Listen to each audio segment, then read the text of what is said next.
जो राजा रियाज साहब वाला हल्का है, राजा रियाज साहब वाले हल्के में पहले राना एहसान अफजल कैंडिडेट थे मुस्लिम लीग नवाज की तरफ से। 2018 की बात नहीं कर रहा, 2018 में उनके वालिद साहब राना अफजल साहब जो स्टेट मिनिस्टर ऑफ फाइनेंस भी रहे पाकिस्तान के, और बड़े ही सुलझे हुए सियासतदान थे। उनका इंतकाल हो गया, अल्लाह पाक उनको गरीक रहमत करें।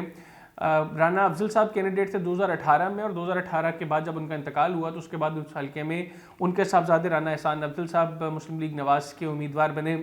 और बाद में जब मुस्लिम लीग नवाज ने 16 माह की हुकूमत को लीड कर रही थी तो वो कोऑर्डिनेटर भी थे प्राइम मिनिस्टर के कॉमर्स, ट्रेड और इंडस्ट्री पे। तो अभी वहाँ पर राजा रियाज साहब चूँकि मुस्लिम लीग नवाज में आ गए हैं, और राजा रियाज साहब के हवाले से मैंने जब फौरी तौर पर एक पब्लिक सर्वे किया तो उस हल्के में जाकर तो इवन मुस्लिम लीग नवाज के वोटर ने रिजेक्ट कर दिया था कि हम वोट मुस्लिम लीग नून को देंगे, अगर राजा रियाज को टिकट मिला तो हम मुस्लिम लीग नून को वोट नहीं देंगे, हम वोट ही कास्ट नहीं करेंगे। हम ये नहीं करेंगे कि हम नून लीग को नहीं तो हम पीटीआई को या किसी और पॉलिटिकल पार्टी को वोट कास्ट करेंगे।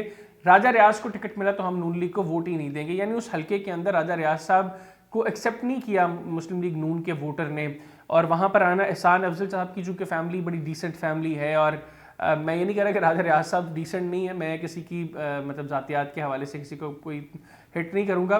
बहरहाल एहसान अफजल साहब भी खुद भी चूँकि पढ़े लिखे आदमी हैं, डिसेंट आदमी हैं, उनके वालिद साहब भी पढ़े लिखे इंसान थे, और मतलब डिसेंट तरीके से उन्होंने पॉलिटिक्स की। उनकी वालिदा सूबाई असम्बली की मेंबर रही हैं।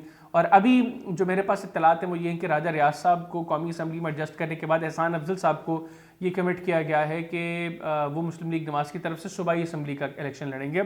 उनकी वालिदा को रिजर्व सीट पर रखा जाएगा, और एहसान अफजल साहब बाद में मुस्लिम लीग नवाज की अगर पंजाब में हुकूमत बनती है तो उनको कैबिनेट का हिस्सा बनाया जाएगा। मतलब ये इत्तलात हैं मेरे पास, और इसमें शायद की बहुत ज़्यादा प्रॉब्लम नहीं होगी। गो के एहसान अफजल साहब की ख्वाहिश ज़रूर होगी कि उनको कौमी असम्बली का टिकट मिले, लेकिन वो पार्टी के साथ खड़े हैं। उन्होंने कहा कि मैं हर हाल में पार्टी के साथ हूँ। मैंने मल्टीपल टाइम्स उनसे अपने इंटरव्यूज़ में जब पूछा तो उन्होंने कहा मैं पार्टी के डिसीजन के साथ खड़ा हूँ।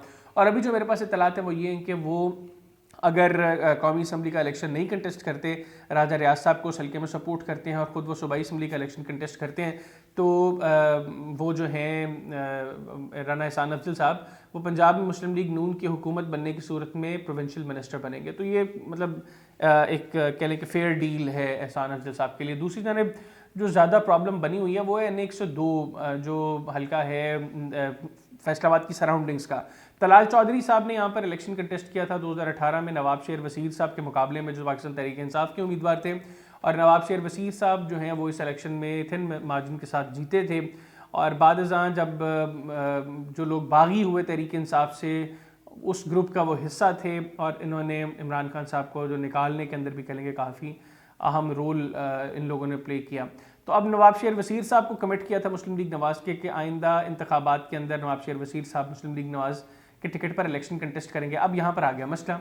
तलाल चौधरी साहब कह रहे हैं कि मैंने भी कौमी असम्बली का इलेक्शन कंटेस्ट करना है NA-102 से। नवाब शेर वसीर साहब भी कह रहे हैं कि मैंने NA-102 से कौमी असम्बली का इलेक्शन कंटेस्ट करना है। पार्टी ने तलाल चौधरी साहब से कहा कि आप ऐसा करें, आप कौमी असम्बली का हल्का छोड़ दें, आपको सूबाई असम्बली के हल्के पर इलेक्शन कंटेस्ट करवा देते हैं, और उसके बाद फिर आपको मतलब मिनिस्टर बना दिया जाएगा। लेकिन तलाल चौधरी साहब ने इनकार कर दिया। उन्होंने कहा जी मैंने सूबाई असम्बली के इलेक्शन पर सीट पर इलेक्शन नहीं लड़ना, मैंने इलेक्शन लड़ना है तो मैंने कौमी असम्बली की सीट पर लड़ना। और वैसे भी मतलब वो स्टेट मिनिस्टर रह चुके हैं नवाज शरीफ साहब के दौर में,